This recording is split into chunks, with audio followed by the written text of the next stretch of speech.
In Switzerland, engineers have embarked on one of the boldest, most extreme engineering projects in history. A tunnel on a scale so gargantuan, no one has dared attempt anything like it before. Over 35 miles long, the longest tunnel in the world will cut through the heart of the Swiss Alps.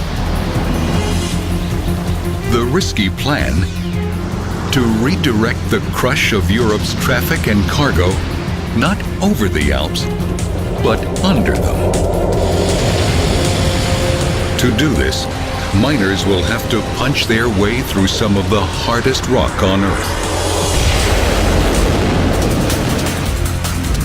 It will take the largest drilling machines on this planet, each more than 3 stories high and longer than 4 football fields, drilling 24 hours a day for 6 years to get the job done. The project is incredibly dangerous and outrageously expensive. The price tag, $7 billion. Can it be done? Or will unforeseen problems bankrupt the project before it's finished? Will engineers be able to avoid the horrible fate of so many other tunnels? Fire, disaster, and death.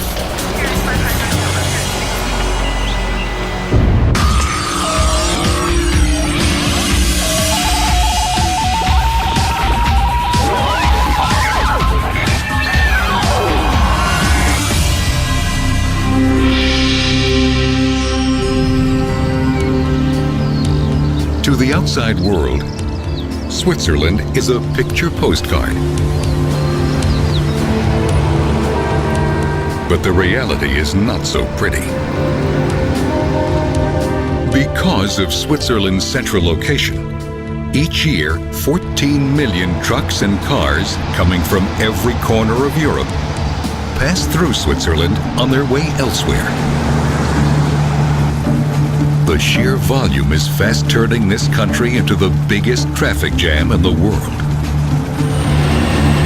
An obvious solution: put more freight and passengers onto trains to reduce the number of trucks and cars on the road. But it isn't that simple. The antiquated railway system is already jammed to capacity. In 1998, Swiss voters decided that something had to be done. So they voted to authorize a whopping $21 billion for a mammoth project. A high-speed rail network to be built under the Alps, connecting Switzerland to the major cities of Europe. The scale of the proposed project was staggering. It would require 2 separate tunnels, each one far longer than any mountain tunnel ever built. The shorter of the tunnels, named Lötschberg, would run for 21 miles under the mountains in southwest Switzerland. 50 miles to the east, an even longer tunnel would run 35 miles through the Alps. Since it would run directly under a mountain range named Gotthard, it would be called the Gotthard Tunnel. 3 times longer than any other mountain tunnel in the world, the Gotthard Tunnel alone will cost $7 billion. Enough to have built the Golden Gate Bridge 17 times. The tunnel's path will be straight and flat, right through the base of the mountain range. This route will let freight trains race through the mountain at 100 miles per hour, more than double their current speed. And passenger trains will go even faster, up to 155 miles per hour. Swiss voters were sold on the benefits of the proposed project but they were also worried. They insisted that designers come up with plans to minimize the project's potentially devastating environmental impact.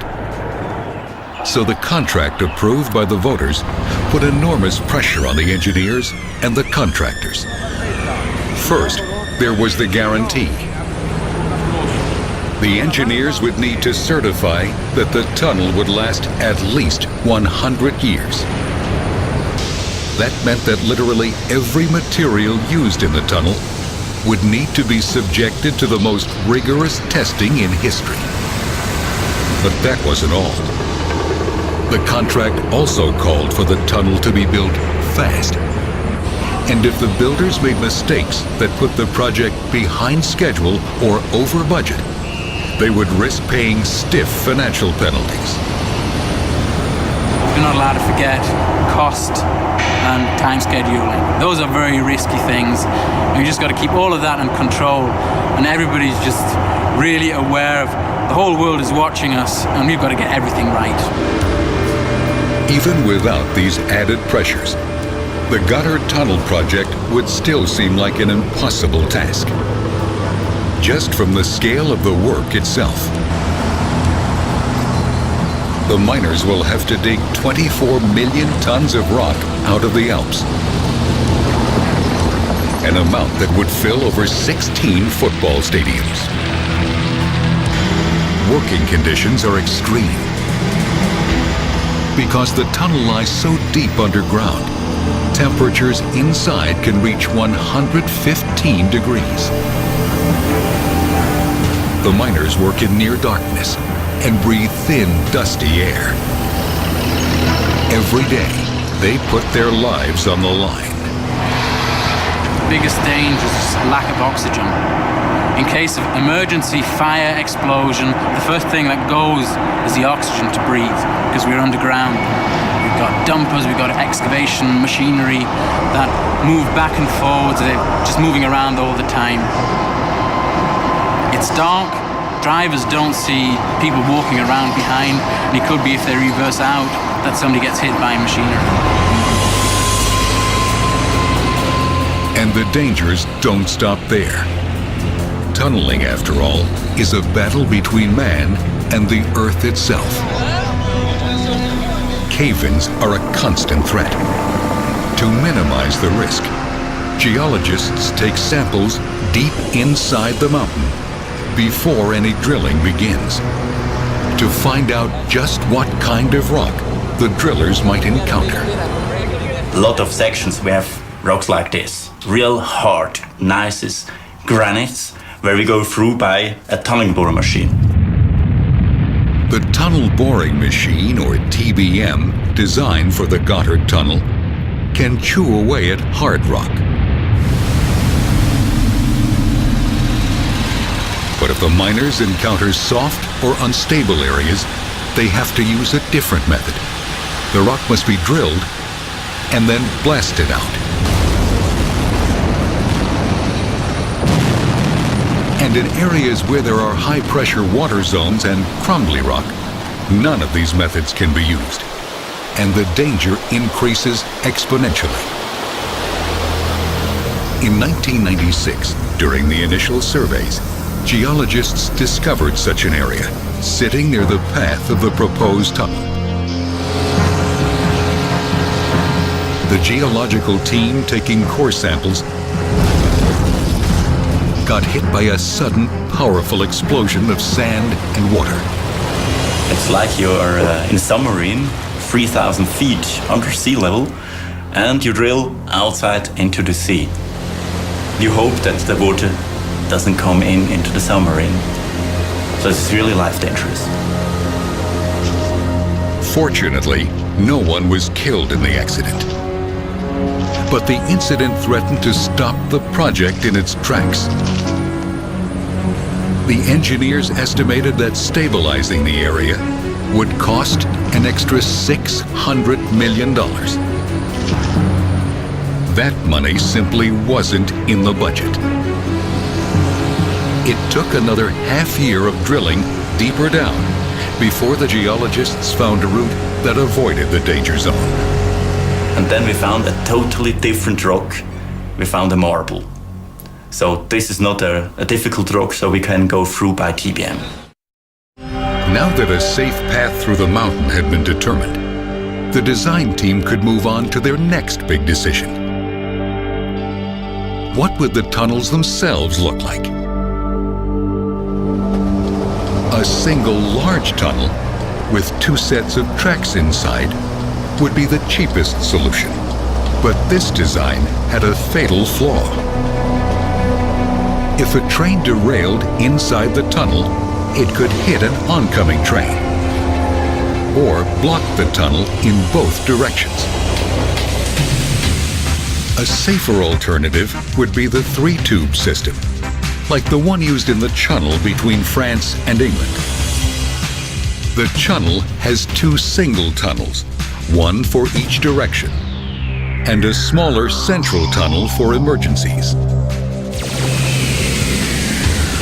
That third tunnel proved a lifesaver on November 18, 1996. That evening, a train carrying several trucks entered the tunnel on the French side. The conductor was unaware that one of the trucks had somehow caught on fire.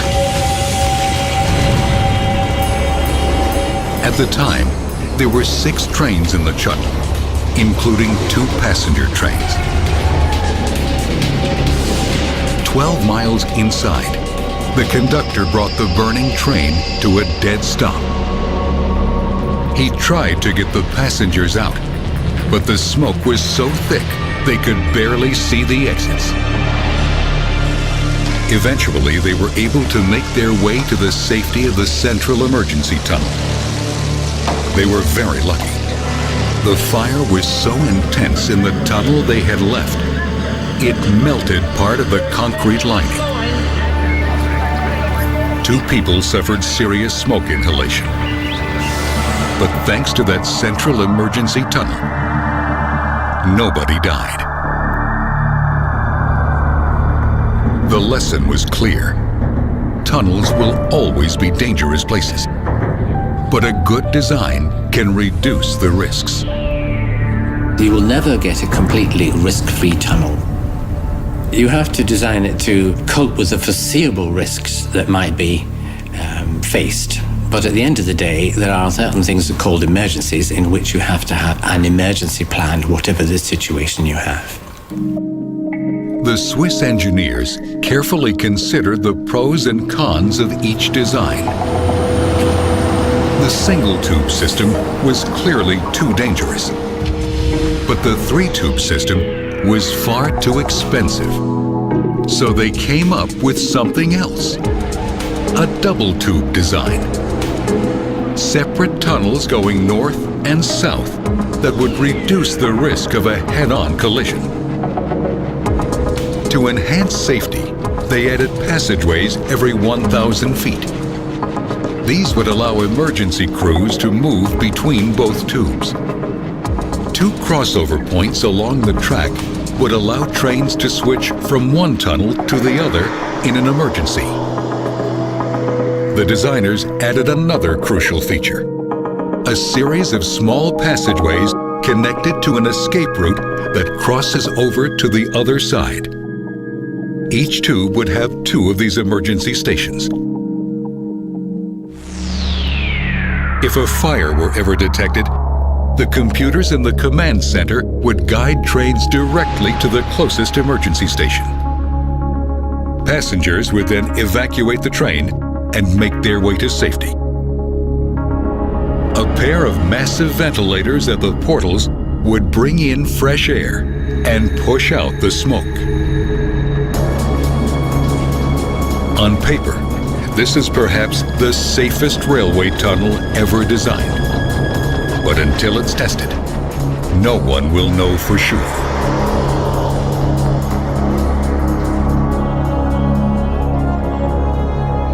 Now, the engineers had a workable design.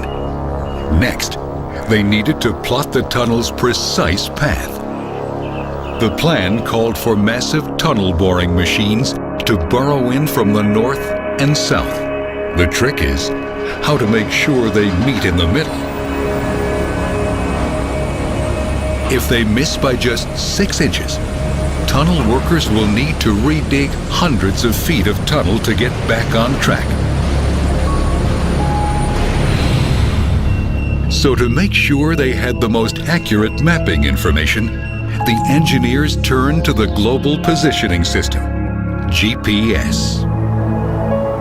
GPS receivers were placed at the north and south tunnel entrances, as well as 3 intermediate points along the proposed path of the tunnel.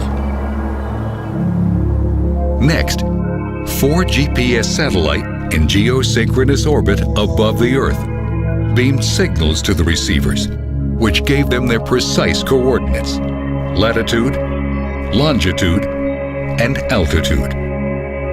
Once the engineers had these coordinates, all they needed to do was connect the dots. The plans were complete. Now the real work could begin. Base camps were set up to launch the attack on the mountain.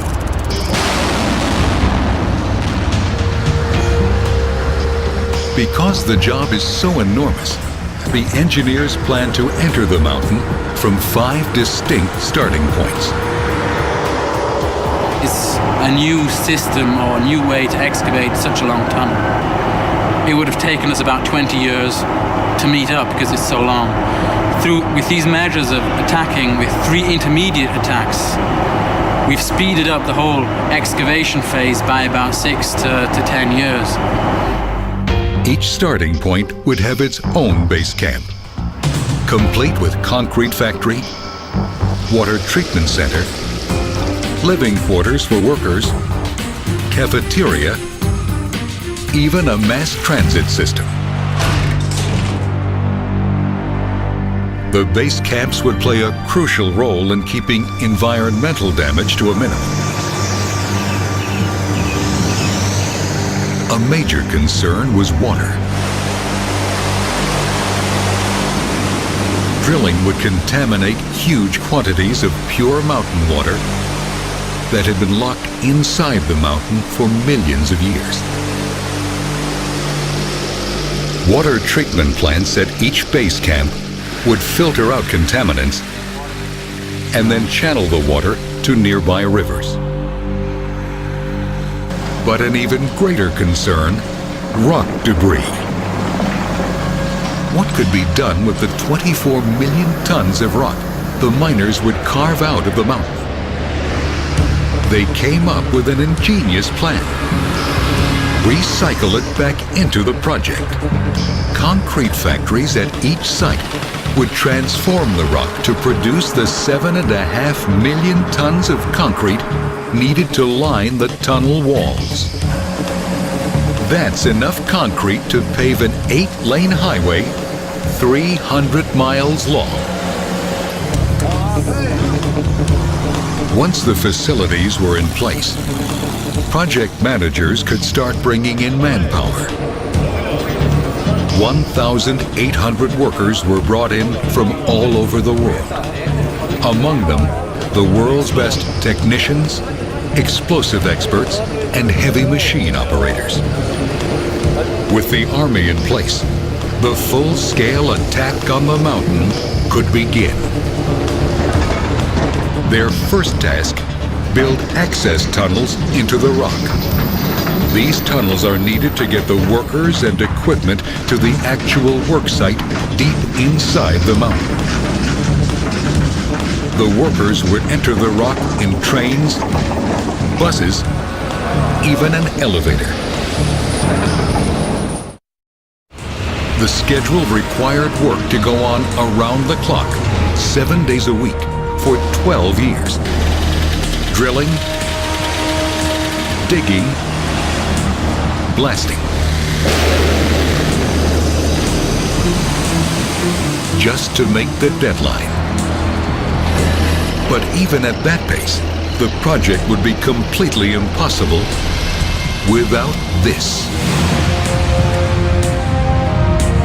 This is one of the biggest tunnel boring machines in the world. It's a drill with a drill bit 30 feet in diameter, designed to bore a tunnel through some of the hardest rock in the world. How big is it? 3 stories high, 4 football fields long. At full throttle, it can advance through 130 feet of solid rock in a day.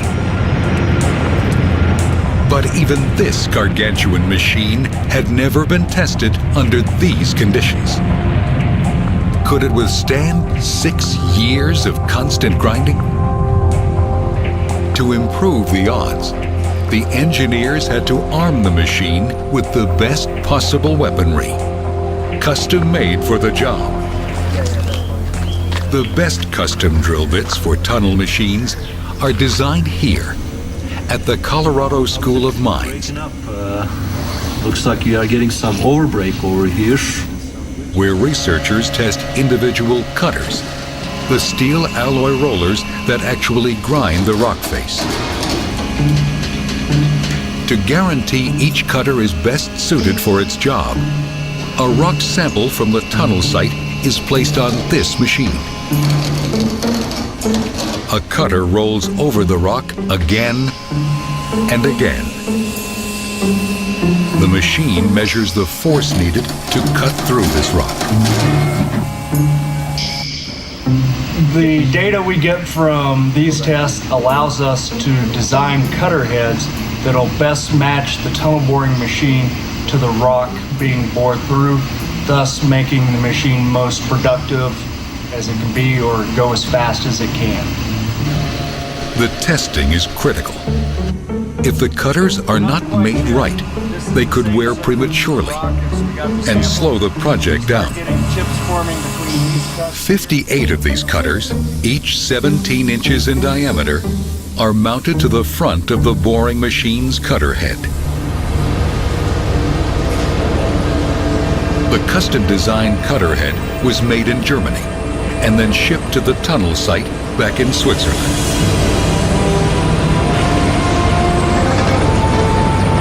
It then took 3 more months for technicians to attach the cutter head to the machine. Meanwhile, the clock kept ticking. In November 2002, the cutters finally had a chance to test their chops. It was a critical moment. Engineers, miners, and politicians gathered in the depths of the Alps to see if the giant would really work. They waited. Suddenly, the beast came alive. Its 3,500 kilowatt engine cranking out 4,700 horsepower. The massive cutter head turning, pulverizing the granite into tiny bits. Everyone breathed a gigantic sigh of relief. Of course, the cutter head doesn't do the job alone. The Goddard's tunnel boring machine is a complex marvel made up of 90,000 parts. Aimed precisely in the direction of the tunnel to be, a pair of gripper pads is pressed against the rock, locking the boring machine in place. The powerful hydraulic arms attached to the gripper pads push the cutter head forward, driving it into the rock. The cutter head turns counterclockwise, crushing the rock into small chips with its 58 cutters.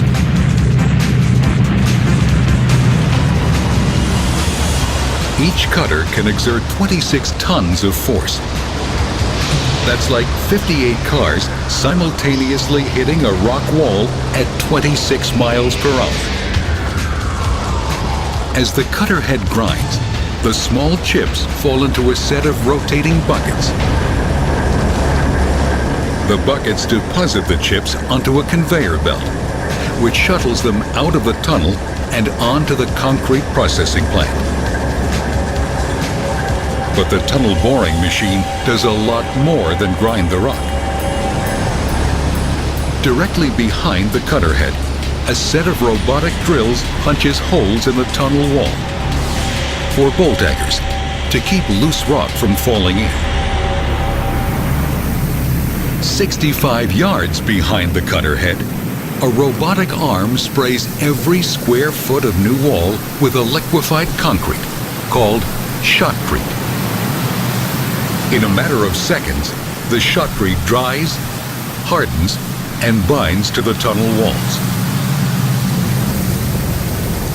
It provides a tough inner skin, which is added insurance against cave-ins. After every 7-foot advance, the workers must stop to reposition the grippers, and the process starts all over again.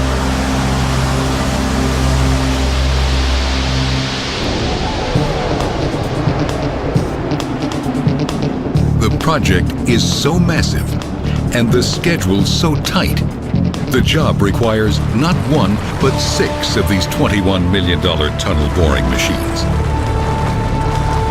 One pair bores north from the south entrance, while a second pair grinds south from a midway point. Then, a third pair of machines will start at the north entrance and drill south toward the midway point. If all goes as planned, the big machines will finish their part of the job in June 2009.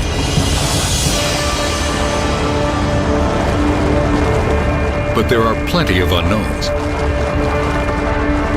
And as powerful as the boring machines are, there are some places in the tunnel where they can't be used. That's because these machines can dig only straight and only through hard rock. But the gutter tunnel will pass through a few areas where the rock turns soft or is broken and unstable. The risk of a cave-in is simply too high in these spots to use the machine. So they have to be dug out the old-fashioned way, by drilling and blasting.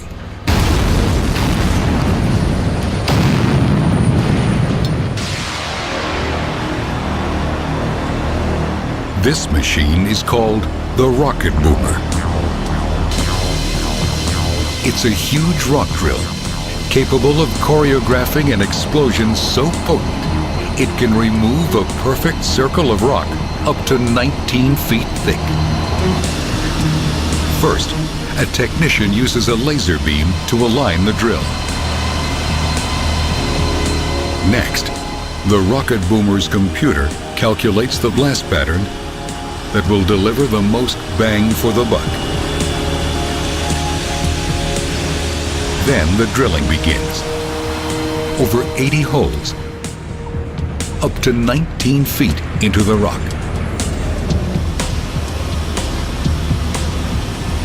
Into these holes, a technician pumps precisely measured doses of 2 different chemicals. Each chemical on its own is completely harmless. But if the recipe is right, together they will become a volatile cocktail. To ignite the explosion, the technicians insert an electrical detonator into each hole. With all the leads linked together, a jolt of electricity sets off a massive blast.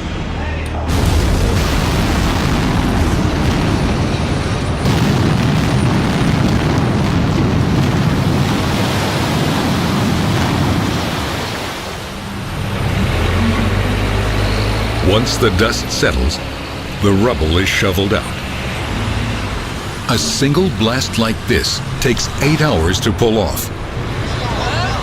Their workday done, the blast team now makes way for the next shift, who will prepare the next blast. Each day, on every front, the workers fight to advance into the rock as far as they can. The drilling team leads the way. They're backed up by a second unit, following closely on their heels, performing another crucial part of the job: building the concrete lining of the tunnel. 50 miles west of the Gotthard, the drilling team working on the 21-mile-long Lötschberg Tunnel has almost completed the digging phase of the project. They've also already sprayed the tunnel walls with a layer of shotcrete, the liquefied concrete that stabilizes the rock as it dries. Now, the tunnel is almost ready for its final concrete lining. First, it must be carefully prepared. At this stage, water is the enemy. Groundwater is always seeping through the rock and must be drained away. If not, water pressure can build up and literally push in the concrete lining of the tunnel. To prevent this, the team applies an ingenious system of layering to the shotcrete wall. The first layer is a white plastic webbed mesh. The water trickles down the mesh into a drainage system at the bottom of the tunnel. A second layer of solid plastic sheeting seals off any remaining water behind it. This should make the inside of the tunnel waterproof. Next, huge metal forms are put into place. And then, concrete is injected behind them. As the concrete dries, engineers keep water running over its surface so it won't crack. When the metal forms are removed, the smooth, final concrete lining is left behind. Of course, the concrete used in these tunnels is no ordinary concrete. The designers have guaranteed that the tunnels will last at least a century. So everything that goes into the tunnel has been put through the most rigorous testing in the industry. And that's done here, at the most advanced tunnel testing facility in the world, the Hagerbach Test Tunnel, 40 miles northeast of the Gotthard. The Hagerbach test site is a labyrinth of tunnels crisscrossing and stretching 2.5 miles into the mountain.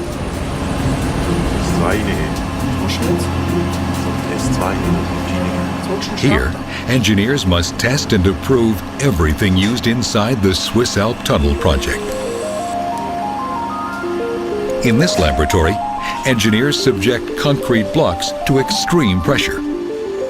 The concrete lining has to hold up under the mountain's weight as the rock settles. When the deformation and the forces is too high in such a tunnel, then you have some cracks in the lining, or the worst case is that the lining can break down.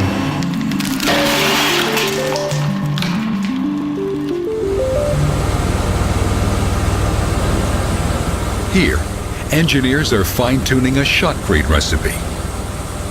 A mix of sand, gravel, water, and cement that is sprayed onto the tunnel's bare rock walls.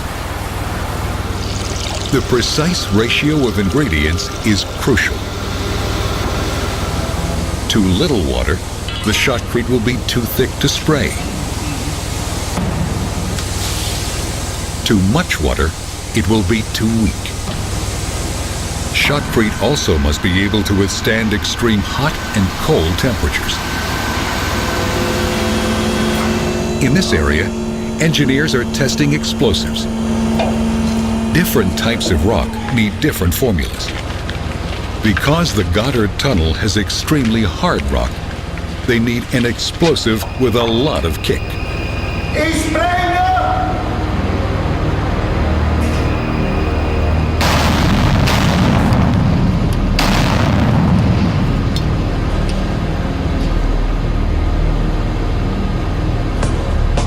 These tunnels are also used to test people, to prepare them for disaster. Fire is one of the biggest dangers in a tunnel. Using wooden crates and gasoline, the engineers simulate a common tunnel accident scenario: a truck on fire. In just a few minutes, the fire is a raging inferno. In a fire, a tunnel acts just like an oven. Temperatures can exceed 2,000 degrees Fahrenheit, hot enough to vaporize human flesh, even concrete.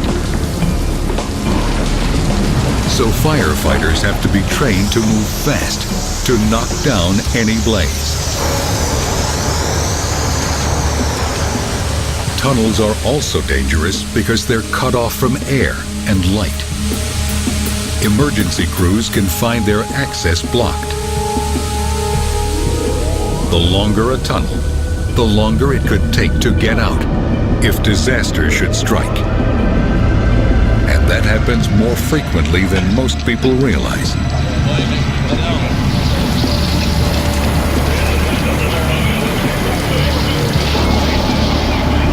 March 24th, 1999 started out like any other day. At 10:45 a.m., cars and trucks were speeding into the Mont Blanc tunnel between France and Italy, unaware of what was about to engulf them. About 4 miles into the tunnel on the French side, a truck driver noticed smoke pouring from the back of his rig. He pulled over, but within seconds, his truck was completely consumed in flames. Unfortunately, the ventilation system was no match for the smoke. It was so thick, it took emergency crews an entire day just to reach the blaze. The fire burned for days. When it was all over, 39 people were dead. Temperatures inside the tunnel had reached 2,300 degrees, melting sections of the concrete lining. The disaster forced a major redesign of the tunnel's emergency systems.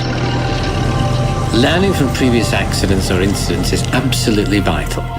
It is one way that you understand how incidents occur, why they occur, how they develop, how people reacted to the incident in any one case, what worked well and what didn't work well. In this case, the lessons were learned the hard way. So engineers were determined to get things right the next time around. First, they added 76 high-powered fans to blow out smoke and bring in fresh air. They set up fire stations inside the tunnel so crews can get to the fire quicker. Now, heat sensors at each entrance scan all trucks for overheated engines. 120 cameras linked to command control centers monitor traffic around the clock. The number of emergency shelters was doubled. There are now 37, placed every 1,000 feet, running the full length of the Mont Blanc tunnel. Every shelter has a direct phone line to the central control room. And the engineers added something new, a way out of the tunnel. Inside each shelter, a stairway leads to a passageway below the main tunnel. In a disaster, emergency crews would be waiting there to take the drivers out.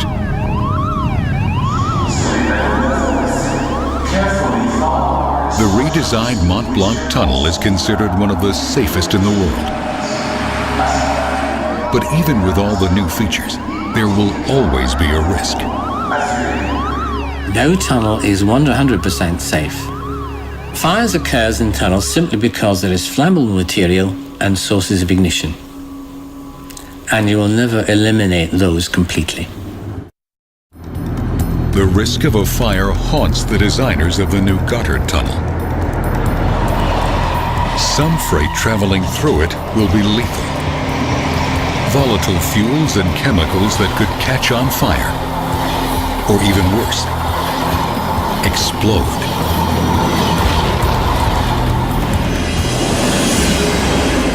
The year is 2015. The new high-speed rail through the Gotthard Tunnel is a huge success. Just as the designers had predicted, the roads now run free of traffic jams. But today, things could change.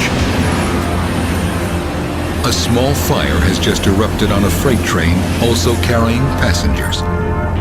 No one on board sees the fire. And the train is carrying a dangerous cargo of highly flammable fuel. 12 miles inside the tunnel, a passenger suddenly notices the smoke and alerts the conductor. The train's only hope: make it to an emergency station. The conductor knows that a massive explosion could happen any minute.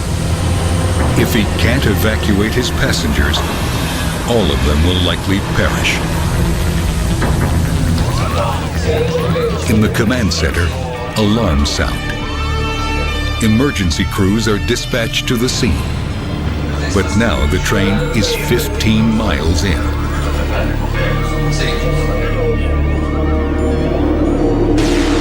The tunnel continues to fill with thick, poisonous smoke. The conductor sees the emergency station up ahead.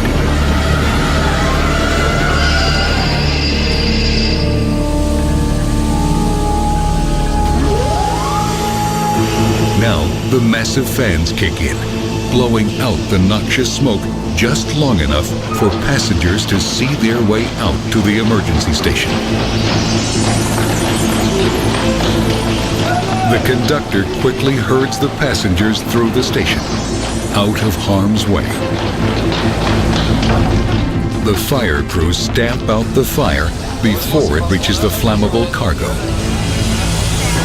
Disaster is averted. The passengers make it to safety.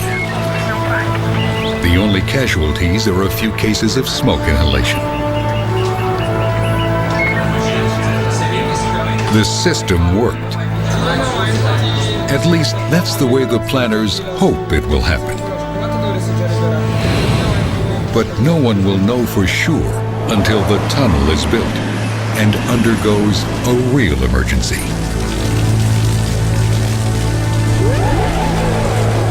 The Gotthard Tunnel engineers are confident that their fail-safe system under the Alps will keep passengers alive, even in the worst-case scenario. They have also boldly guaranteed that they will finish their tunnel on time, on budget, and that it will last 100 years. And if the engineers get it right, the new Gotthard and its sister tunnel, the Lochberg, may become models for a new generation of high-speed rail tunnels, showing other nations how to transcend the highest barriers that nature has created, from the Rockies to the Himalayas.